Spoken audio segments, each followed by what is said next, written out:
Welcome everyone. I'm currently doing a pickups video. Who's new? I'm just trying this out. I'm gonna have fun. Hopefully. I don't know.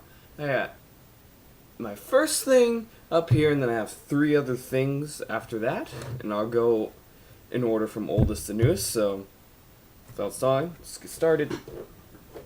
Get my chair here. Ugh.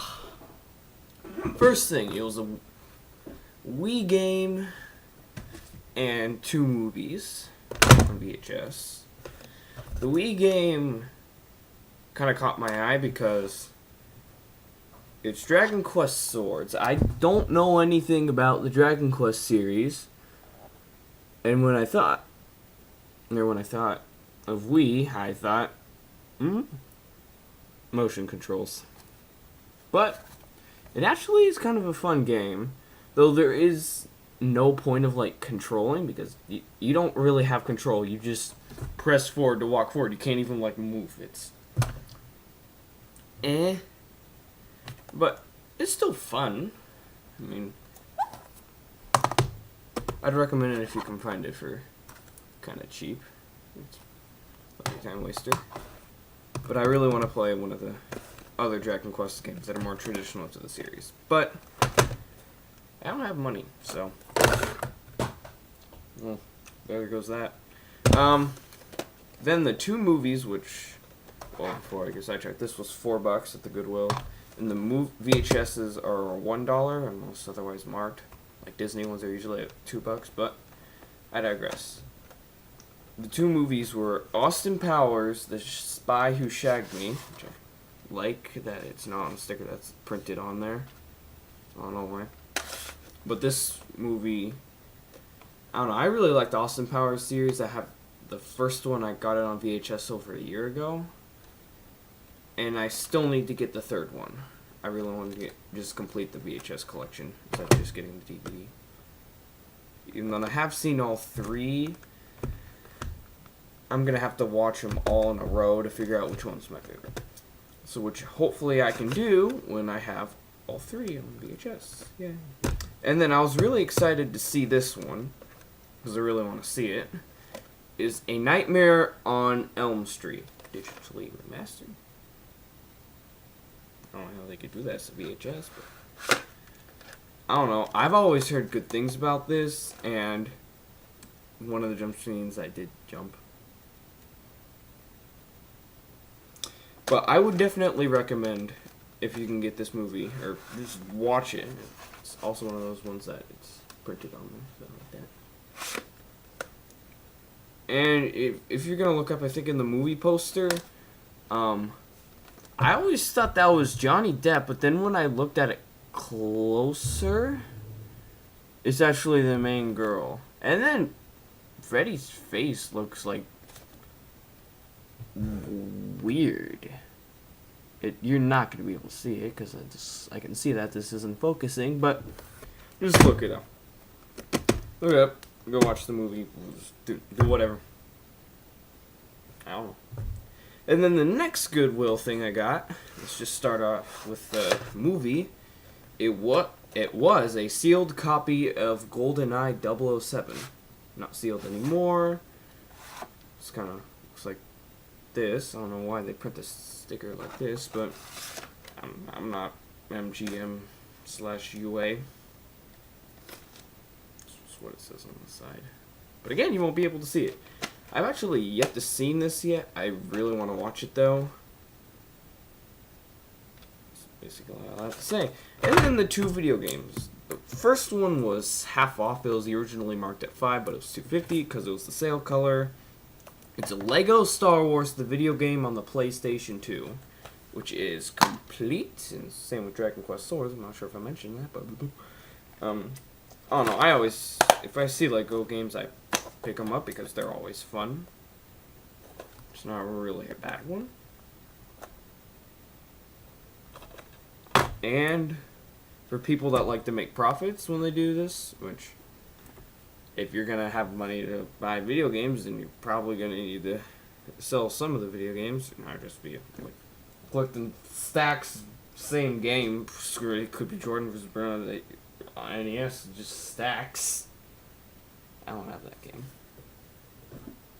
Why did I even mention that? But it's always smart to pick up Lego games. That's my point. And then Charlie and the Chocolate Factory on Gamecube for $4. It's complete. Disc is in nice condition.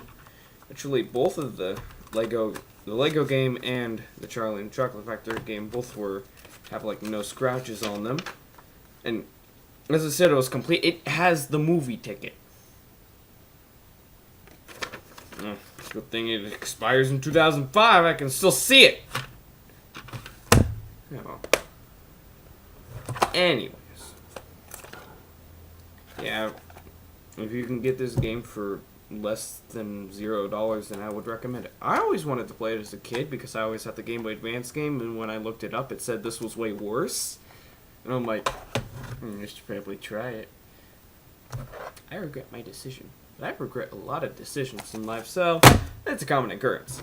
But, next, I was at a friend's house, and there's a garage sale near him, and we both went, and came in a case for Gran Turismo 4. The reason I took it out is because it is not Gran Turismo. I'm saying Gran Turismo when it's Forza Motorsport 4. But, before I get shamed, it's Punch-Out on the Wii. Which I need to play it so I can get better than my friend at it.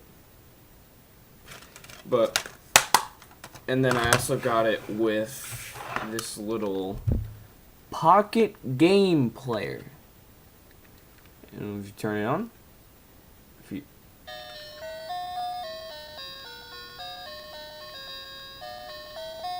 has like random games on it. I was hoping it had Tetris. It probably does somewhere on there, but I can't find it. But I got both Punch-Out and the Pocket Game Player for $4. And then the final thing I got, which is part of the thing that dropped, but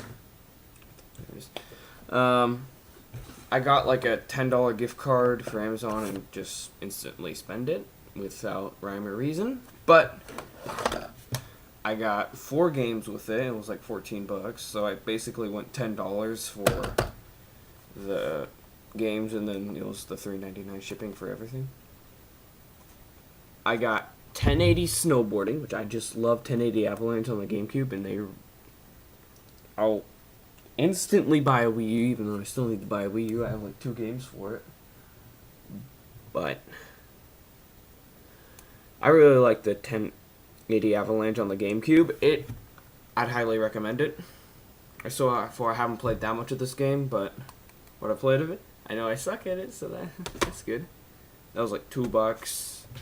And then the second item came in a generic case, exactly like it said on the thing.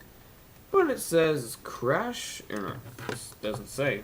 It is Crash Nitro card on the GameCube. It does have scratches, but it does work. And that was about $5-ish.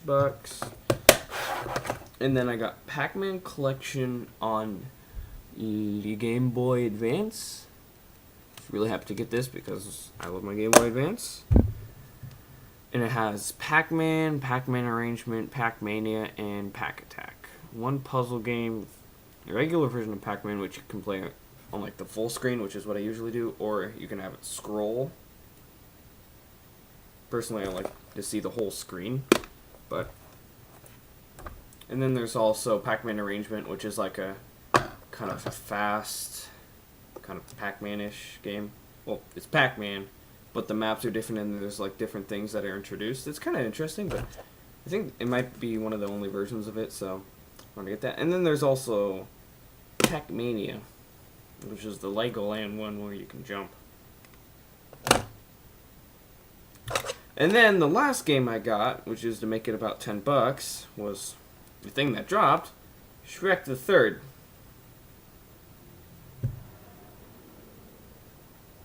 You play as 3 people. You play as Shrek, Puss in Boots, Donkey's the narrator like usual. And there's also the third guy. I don't know who that is.